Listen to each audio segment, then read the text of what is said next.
بسم اللہ الرحمن الرحیم۔ السلام علیکم۔ دیکھیں، توشہ خانہ کیس میں ڈیفنس وٹنسز کے طور پر ہم نے اپلیکیشن جمع کرائی اور یہ ایکیوزڈ کا حق ہوتا ہے۔ کل جو متعصب جج ہمایوں صاحب ہیں، اس نے 12 بجے یہ کہا کہ اپنے وٹنسز کو 1:30 بجے لے آئیے۔ جب ان کو 1:30 بجے جا کر یہ درخواست پیش کی گئی، ہمارے بیرسٹر گور صاحب اس کو ریپرزینٹ کر رہے تھے، انہوں نے کہا جی ہمارے وٹنسز کراچی میں موجود ہیں، آپ 2 دن یا 1 دن کا ٹائم دے دیجئے تاکہ ان کو ہم پیش کر دیں اور آپ کے پاس ایویڈنس آ جائے، جو کہ mostly related to the subject تھا۔ لیکن انہوں نے پھر اس کے بعد کیا کہا، ڈیفرنس آرڈر کر دیا۔ وہ آرڈر کیا کیا کہ جناب یہ تو ریلیونٹ ہی نہیں ہے، یہ ریلیٹڈ ہی نہیں ہے، جبکہ 1.5 گھنٹہ پہلے خود کہہ دیا میڈیا کی موجودگی میں، وکلاء کی موجودگی میں، کہ آپ اپنے جو ڈیفنس وٹنسز کی لسٹ آپ نے پرووائڈ کی ہے ان کو 1:30 بجے لے آئیے تاکہ ان کو جرا کر سکیں۔ دیکھیں، پہلی بات تو یہ ہے کہ ایسا کوئی جج جس طرح سے وہ پروسیڈ کر رہا ہے، آج اسلام آباد ہائی کورٹ میں وہ کیسز تھے جو کہ ہم سارے ادھر بزی تھے اور آرگومنٹس کر رہے تھے، انہوں نے 11:30 بجے آرڈر لکھ دیا کہ اگر 11:30 بجے ہمارے پاس نہیں آئیں گے، بحث کریں گے، تو یہ سمجھا جائے گا کہ آپ کی بحث ختم ہو گئی اور میں آرڈر ریزرو کر دوں گا۔ اس کے بعد جب ہم آرگومنٹس وہاں کر رہے تھے اور بزی تھے، ان کو میسج دیا گیا کہ ہم چیف جسٹس کے پاس انہی کیسز میں آرگومنٹس کر رہے ہیں، تو انہوں نے 12:30 کا ٹائم رکھ دیا کہ ان کیسز کو چھوڑو، میرے پاس آؤ، اور اگر نہیں آئیں گے تو میں فیصلہ کر دوں گا۔ یہ سارے انسیڈنٹس یہ ثابت کرتے ہیں کہ اس وقت وہ ایک تعصب کی بنیاد پر ہر حال میں اس کیس کو ہمارے خلاف فیصلہ کرنا چاہتا ہے۔ اور ایک بات یہ بھی پاکستان کی تاریخ میں پہلی مرتبہ ہم نے دیکھا، ایک ہمارے وکیل صاحب بیرسٹر گور صاحب نے ایک ٹرانسفر اپلیکیشن کی درخواست دی ود ایویڈنس کہ آپ اپنی فیس بک سے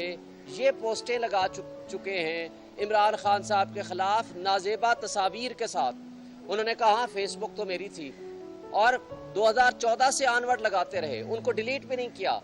لیکن کہا کہ چونکہ آپ نے یہ درخواست کیوں دی ہے، یہ کنٹیمپٹ آف کورٹ بھی ہے اور آپ نے ان ایتھیکل کام کیا ہے، اس کے خلاف آبزرویشن دے دی۔ اور جب خواجہ حارث صاحب نے 342 کے اوپر ایک درخواست دی تو اس کے اوپر لکھ دیا کہ خواجہ حارث صاحب senior advocate supreme court of Pakistan has committed a miss chief. مجھے تو یہ شک پڑتا ہے کہ نہ صرف یہ متعصب ہے بلکہ یہ جج بننے کے اور رہنے کے قابل نہیں ہے، اس لیے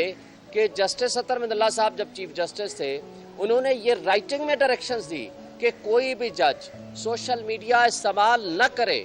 لیکن اس کے باوجود یہ 2023 تک وہی فیس بک استعمال کرتے رہے اور ان کی اسی فیس بک کے اوپر وہ مواد موجود رہا۔ جب چیف جسٹس صاحب نے یہ بھیجا ہماری اپلیکیشن کے اس پہ آپ انکوائری کر کے دیں ایف آئی اے کو، آپ یہ اداروں کی ملی بھگت دیکھیں، انہوں نے صرف یہ رپورٹ دے دی کہ جناب اس وقت اس فیس بک پہ یہ مواد موجود نہیں ہے۔